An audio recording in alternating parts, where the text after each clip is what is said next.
for a minute. When I first got here some years back, I was enlisted by one of the more senior members to help him engage as they were wrestling with the START and New START treaty. It needed to be refreshed, I guess, or reauthorized, and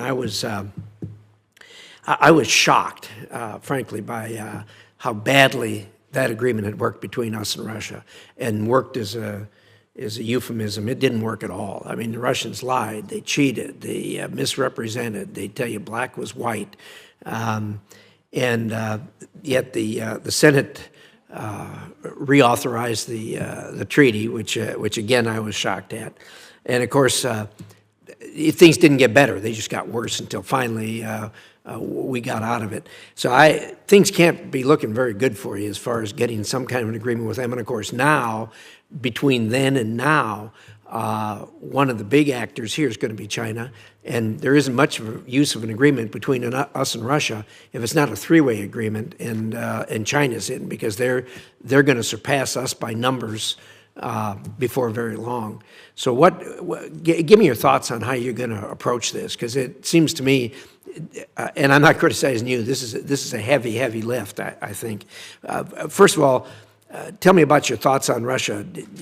Any chance at all of getting them to change their ways? It doesn't seem like it to me. And then secondly, we've invited the Chinese and they've spurned us a number of times. What are your thoughts on all that? Senator, thanks for the question.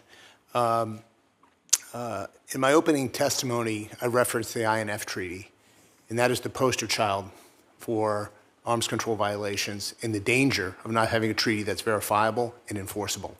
The nuclear threats that we see daily that Russia threatens to use are precisely those INF systems that the United States did not produce. So the real life, on the ground dangers of having a treaty that's not verifiable or enforceable, we can see them today.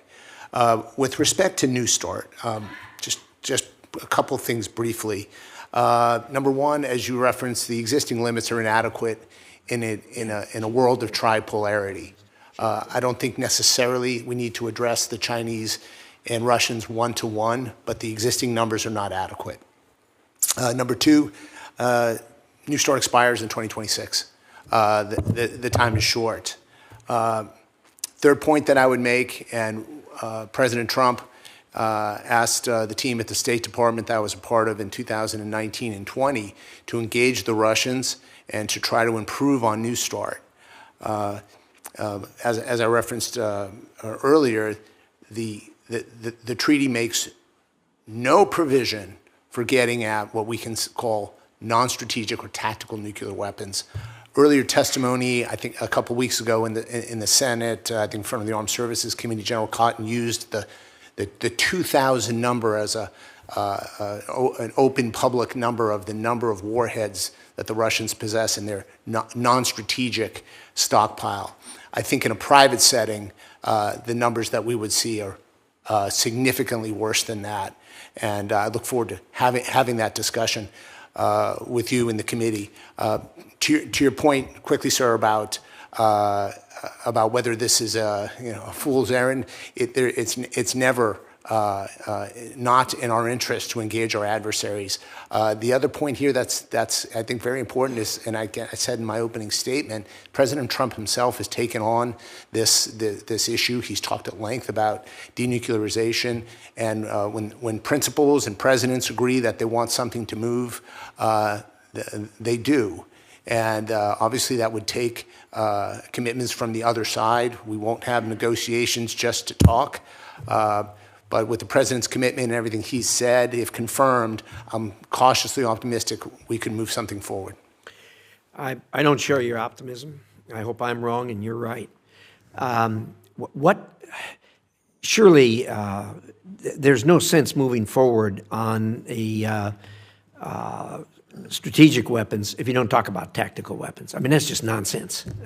Letting them keep as many tactical weapons as they want while agreeing to something on the other side. Do you agree with me that those both have to be in any kind of an agreement we make with the Russians? Yes, sir. In fact, it was supposed to be part of the New START treaty, and we never enforced it. I agree wholeheartedly. And then what about bringing the Chinese into this? I mean, they've rebuffed us over and over again. And, will Russia, let's say in a perfect world, Russia and the U.S. decide to reduce numbers and continue on down, and China just sits there. That wouldn't make sense either, would it? Yes, sir. Thank you for the question and the follow-up. I agree with you. Bringing China is a challenge. It was a challenge for us in 2020. They did rebuff us. I sit before you today as a State Department nominee, and if confirmed, we're in the diplomacy business. We're in the talking business. There is a flip side to this coin, is that that is a robust modernization program.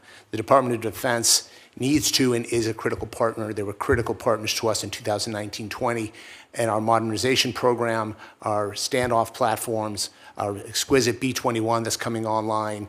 If the Chinese refuse to talk, we do have some diplomatic levers that I referenced in my opening statement I think we should use if I'm confirmed. But the flip side of this is a robust, modernized, extended deterrence and posture. You were around when New START was reauthorized. Do you remember the promises that were made to us when that passed for modernization? Do you recall that? Yes, sir, I do. And those haven't come anywhere near what was promised. Fair statement. Senator, I share your frustration. Again, in my opening testimony, I talked about enforceable and verifiable treaties. It's critical that we stick to it and stick to what we said. Again, we never enforced the provision on New START that required that we eventually will get to tactical weapons, and now we're in a situation where there are thousands on one side and a handful on the others. Yeah. Let me say in closing, I really, really admire your enthusiasm and your optimism.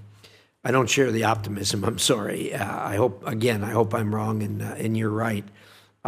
This is a big deal, and it's really important for all American people. Senator Rosen.